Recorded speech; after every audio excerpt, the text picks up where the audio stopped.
With their booming popularity, Bluewater have entered into the hybrid market with the Xtraveller, a camper designed for outside living. Now we've got it for 5 days in the Victorian high country to live in it, live around it and tow it. Let's get into it. The Xtraveller is set up to be a good couples tourer with a fold-up bunk for guests or for young families. The lounge area is fairly spacious. With the bunk down, I could see myself using it as a daybed or working on a laptop with the supplied table. Inside the Bluewater, the emphasis is on sleeping. It is a simple layout, but it is very comfortable with a large queen, and where I'm sitting is convertible to a pair of bunks. Now it's also where you'll store a lot of your gear while traveling, and with a 650 kilo payload, it's quite a bit. And the last thing I want to show you is how much space is in here. Now I'm 2 meters tall and I've still got a little bit of headroom above me. It's that tall.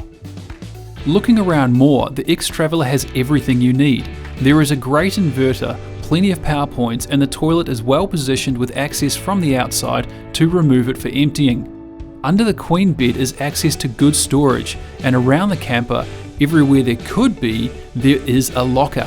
And did I mention the roof is lifted with electronic actuators? How easy is that? So the fridge slide can take up to a 96 litre fridge, and a detail I like is a long, deep shelf above it which you can put lots of small items on.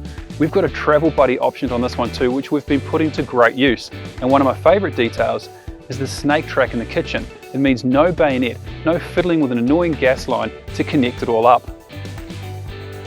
I've given an ARK jockey wheel a hammering and reckon they are the best in the business, so it's great to see a 750 kilo one is fitted. The same goes for the Cruisemaster DO35. It's my favourite hitch.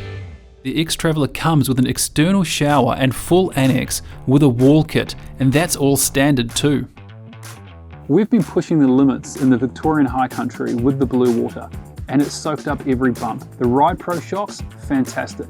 But more importantly, underneath the Bluewater is really tidy. There's nothing to snag on.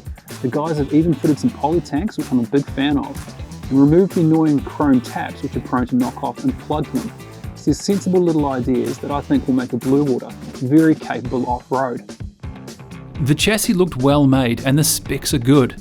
Water capacity is decent with 200 litres of fresh water, which should last about a week. There is no grey tank as standard though.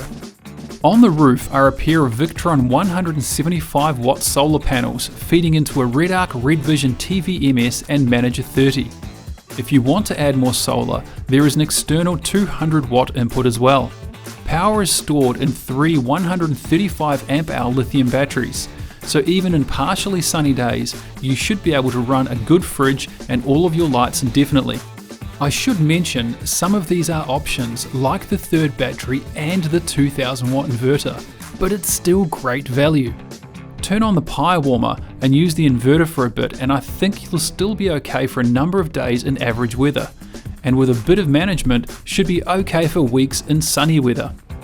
Bluewater have a decent warranty with 5 years on the structure of the body and chassis, and some decent OE warranties on key components like the shocks and Thetford gear fitted. Starting at $41,990, the Xtraveller is exceptionally well priced, especially when you take into consideration the specifications and the inclusions.